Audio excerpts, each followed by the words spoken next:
Transportation is so superb. The level of accommodation is better. Very close to the Prophet Mosque. I felt I should still be here to still worship more. The changes have been so magnificent, so incredible. Medina was a wonderful experience. They exceeded our expectation. For me, the ANSWE scheme is something which we must start.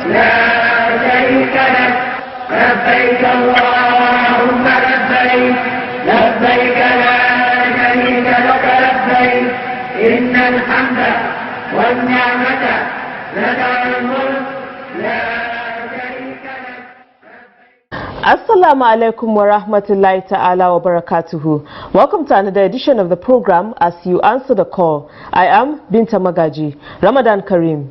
The fight to stop the spread of coronavirus is a collective responsibility. Let's be conscious of all precautionary measures to stay safe. Now to the program. Pilgrims' enlightenment, particularly on Hajj rights and civic duties during Hajj, are taken seriously by the National Hajj Commission of Nigeria (NAHCON) and state pilgrims welfare boards. This is because they are factors that determine whether or not a pilgrim has performed the Hajj successfully. And so tonight in our Spotlight segment, we shall be discussing the imperatives of having in place the Pilgrims' enlightenment programs and how they are being carried out to ensure that pilgrims are well informed before embarking on this journey of a lifetime. Also in the program, we have other segments such as the NAHCON News Diary, which features the activities of NAHCON chairman, key functionaries of the commission, and other stakeholders.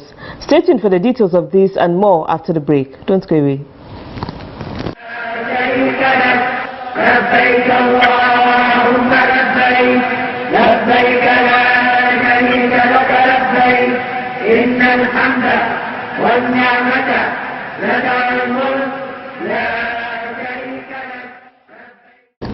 Thanks for being there. We begin the program with the news diary as presented from our studio.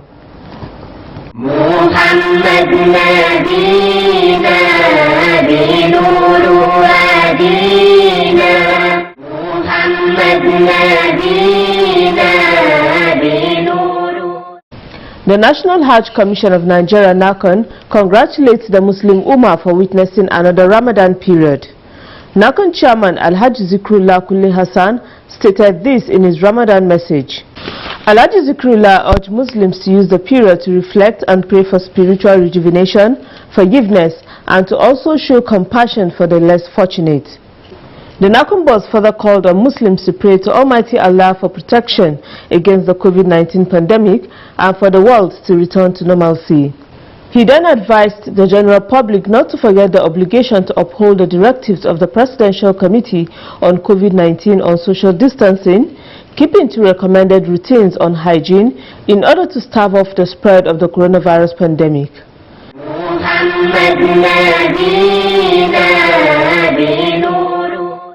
In its fight against the spread of COVID-19 pandemic, Kwara State government has converted the state Hajj camp into a 600-bed isolation center. The state governor Abdurrahman Abdurazak made this known through his Twitter handle. The governor said the isolation center will take care of COVID-19 patients in the state capital, Ilorin. He said, "No nation is sufficiently prepared for this pandemic, but enjoined people to do what we can to fight it."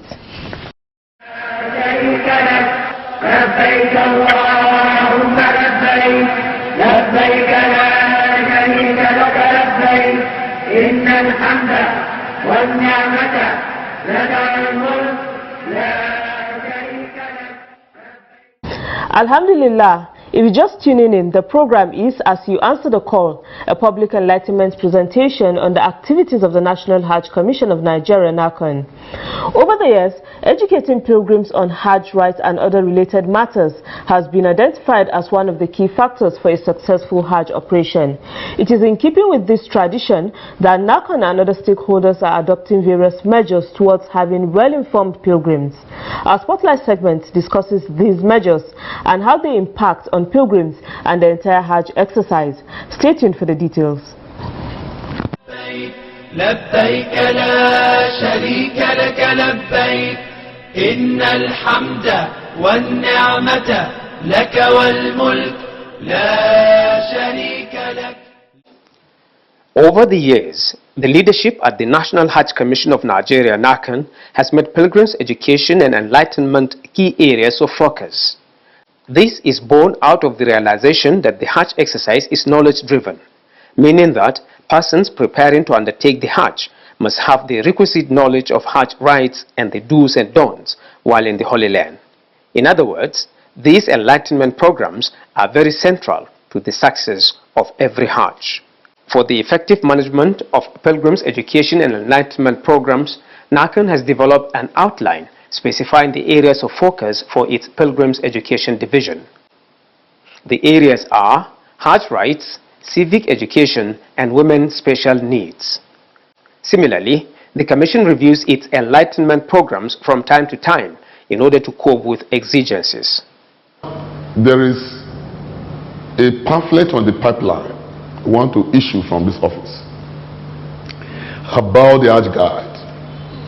I have detailed that to the office of the chairman, CEO, to peruse through with a view to giving a nod to it. And then when the document comes back to me, it is expected that we will put it into in a book form.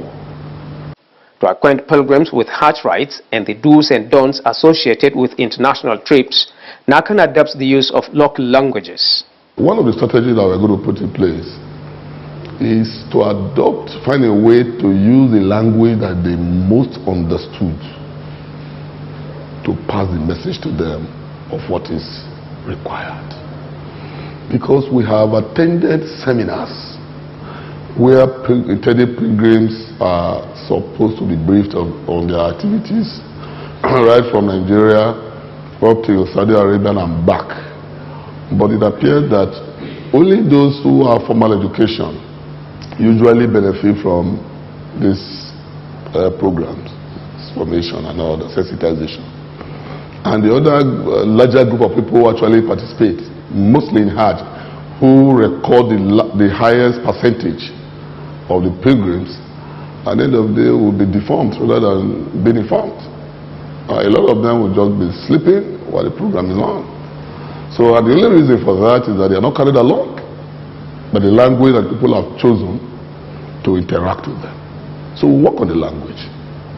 To fashion out areas of focus during pilgrims' enlightenment campaigns, officials of NAHCON Division for Pilgrims Education and Orientation engage in interactive sessions. Somebody who understands the rites of Hajj, he knows how to perform Hajj, he has all the required knowledge, but if he does not have expected information, has to even use airports, the use of airports, which is a very, very important aspect of civic orientation. The civic, the general pact, whatever is involved, is very, very difficult. Even at the state level, it's even difficult for the ulama, for the officials even to control. You can see why it is very, very easy for us. I mean, it is very, very important. We are collaborating with the state official in order to, give them the right opportunity, the right channel for them to enlighten their individual pilgrim, for them to be as a Nigerian ambassadors, good Nigerian ambassadors who are in the Holy Land.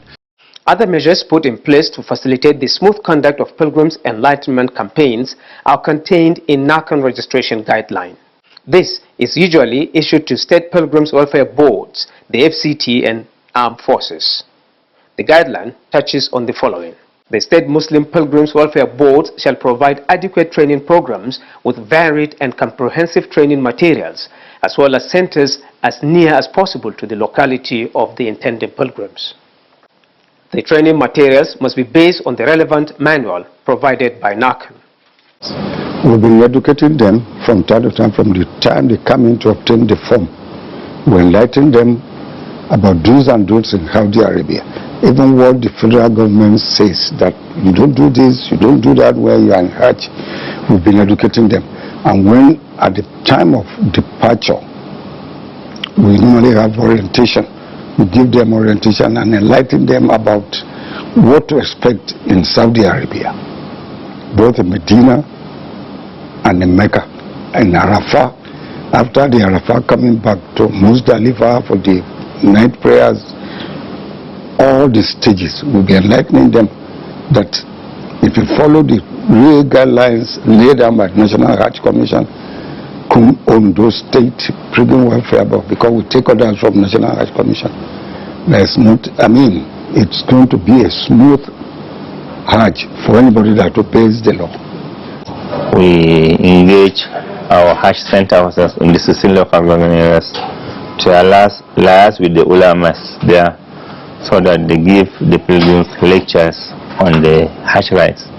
And also from time to time organize enlightenment programs where our officials go out to the local government areas and the state headquarters, organize enlightenment on the 2020 Hajj and inform the pilgrims on what they are expected and what they are supposed to do right from the time they started paying their deposits. It is not enough for you to have the knowledge of Hajj only.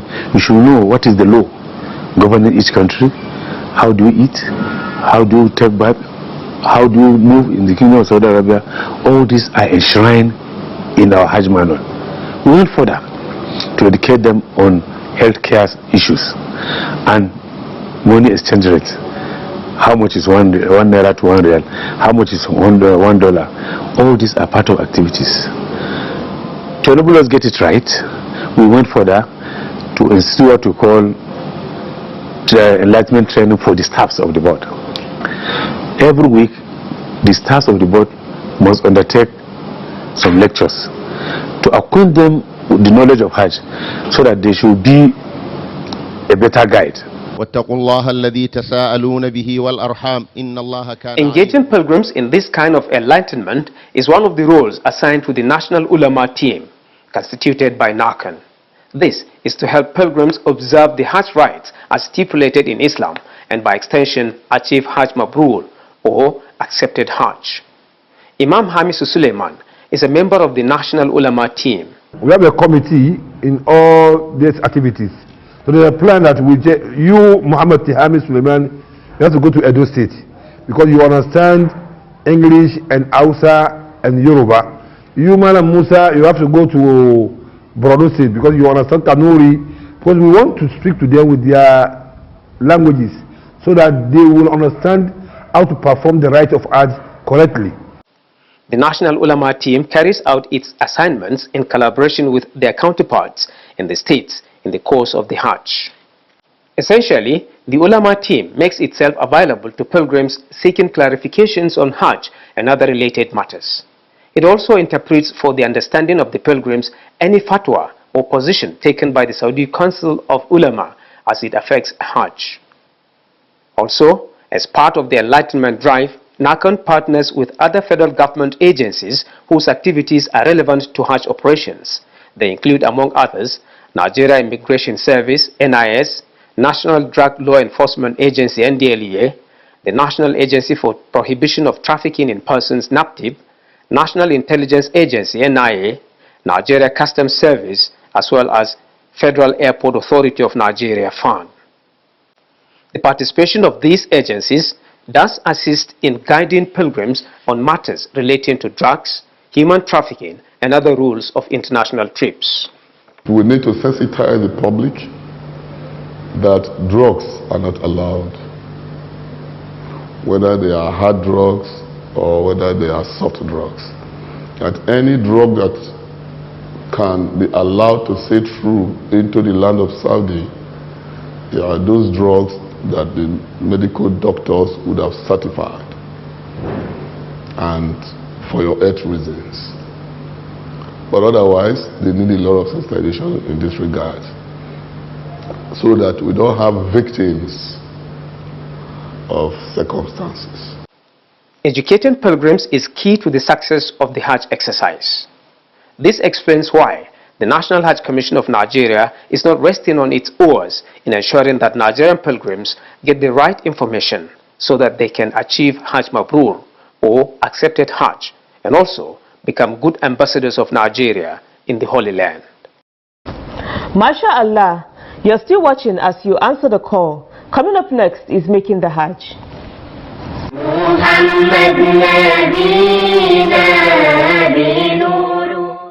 In the course of performing Hajj, men and women are expected to take part in observing all the Hajj rites. But in certain matters, there are separate rules for women. What are these rules of Hajj peculiar to women? The Hajj is compulsory for a man as well as it is compulsory for also a woman. On Making the Hajj tonight, Malama KHADIJA HAWAJA provides answers to these and other questions. She begins by explaining the issue of maharam, or a guardian for a woman. Majority of the Islamic jurists, Islamic scholars are of the opinion that based on the hadith related and from the Prophet ﷺ, that it is not befitting of a believing woman to travel a long journey without the company of her mahram.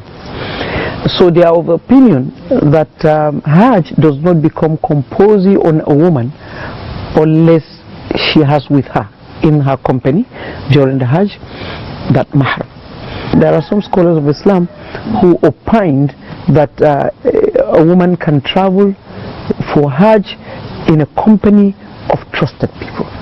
So once there are trusted people, even if they are not none among them is her mahram, she can travel. What types of clothes are recommended for women when assuming ihram? There is no specification as to what she wears during ihram. But again, like we keep telling people, women are allowed to wear anything for ihram, as a kind of dressing for performance of Hajj. But again, there are conditions. One of it is that a woman is allowed to wear any color, whether blue, green, white, whatever color. But again, there's a caveat, and that caveat is that women must not wear what will attract attention. While chanting the talbiyah, women must do it with modesty. The talbiyah, how she says it is, for example, she can say it in a way she can hear it and those around her can hear it. But maybe, let's put it this way, to avoid fitna, to avoid making other men, because people are created differently. There's a way a woman speaks and then it touches other men. So if she knows that doing so will cause fitna, then it is better she says the talbiyah in a very soft manner without raising her voice. So she can say it to her hearing and to the hearing of those close to her. For example, there's nothing wrong in saying labbaik Allahumma labbaik, labbaik la sharika lak, labbaik innal hamda wan ni'mata lak wal mulk la sharika lak. So there's no harm if another man passing by gets to hear me saying it. There's no harm if a man sitting next to me in the bus hears what I'm saying. There's no harm, provided within me and my God, between me and my Creator, I know that I am not doing it to seduce the person sitting next to me. Women are not expected to observe tawaf or circumambulation of the Kaaba when in their menstrual cycle or just gave birth. Tawaf is like salah. You don't enter tawaf without ablution. It's like salah. The only difference is that in salah you don't talk, but in tawaf you can talk when it is necessary. So from here we got the understanding that a woman who is observing her menstrual period can do all of the things that all other pilgrims do during her menstrual period, but she cannot go to haram or any other mosque for that matter. But specifically for Hajj, she cannot enter haram, and perform the tawaf. But that she stays until when the menstruation is over, she takes her ritual bath. While in haram, women must not mingle with men in trying to touch the black stone. It is required of women not to insist that they must touch the Hajar al-Aswad, especially when there's congestion. We must never insist as women that we must touch the Hajar al-Aswad if there's congestion, because in doing so two things will happen. You have to push men, and it is haram for a woman to touch the body of another man that is not necessarily her husband or necessarily among the mahram, people that she is allowed to touch. So in doing so, she will do that, which is haram. Secondly, she might injure someone, and it is haram, to injure or to cause somebody to injury. Pregnant women are advised not to go for Hajj until they are put to bed. The movement from Jeddah to Medina, from Medina to Mecca, or from Jeddah to Mecca, or from even there to Mina, from there to Arafah, from there to Muzdalifah, are so tough, and could be tough on not even pregnant women, even men. It's tough on them, not to talk of a woman who is pregnant. So like we said, it is very, very important, the life of the mother, not only the mother, but even the life of the child that is being expected. So and that's why doctors are of the opinion now that it is better for the woman to wait until after her delivery. She can go for Hajj, and I think I subscribe to that. I quite agree with that, because there are a lot of instances that women had miscarriage. Sometimes it might even lead to death. And so and one of the principles of Islam is that there's no harm. People should not cause harm on themselves and not also cause harm on others. MALAMA KHADIJA KHAWAJA stressed the need for women to participate in Pilgrims enlightenment programs in order to acquire more knowledge about Hajj. لبيك اللهم لبيك لبيك لا شريك لك لبيك إن الحمد والنعمة لك والملك لا شريك لك. Welcome back. Up next is the quiz.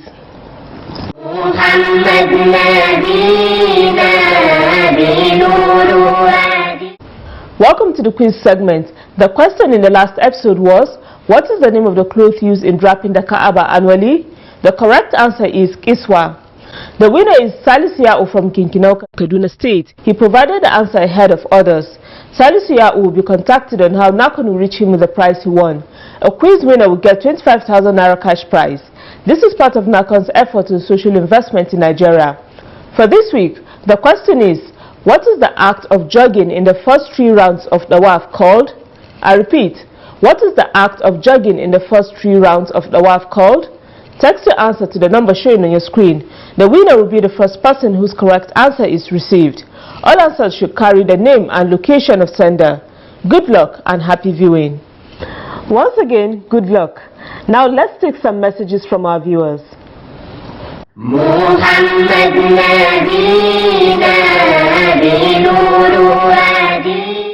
Latifa Yahaya Idinyi from Calabar, Cross River State sent in the first message. It reads, your program As You Answer the Call is a great production. The knowledge I got from the program helped me to perform the 2019 Hajj. Kudos to all facilitators. The second message was sent by Amina Abdurrashid from Katsina State. The message says, I want to use this opportunity to congratulate the Muslim Ummah on Ramadan. May Allah guide us to reap the benefits of the period. You too can send a message through our mobile number and other social media platforms. Remember, you can stop the spread of coronavirus by complying with all preventive measures. Let's support our government in the fight against coronavirus. That's it on this edition of the program, As You Answer the Call. Join me same time next week for another edition. Good night and thanks for watching. لبيك اللهم لبيك لبيك لا شريك لك لبيك إن الحمد والنعمة لك والملك لا شريك لك لبيك اللهم لبيك لبيك لا شريك لك